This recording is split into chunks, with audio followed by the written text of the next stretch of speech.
IELTS сертификатына қатысты дау-дамайды арнайы комиссия зерттеп жатыр.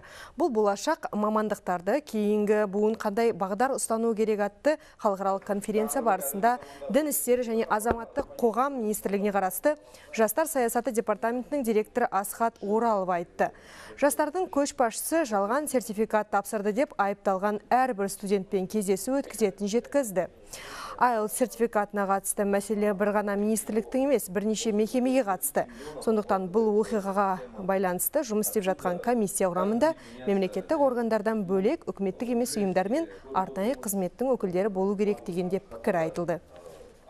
Арнайы комиссия құрылып, қазір оны зерттеп жатыр. Қазір шешім туралы талқылау әлі мүмкін емес шығар.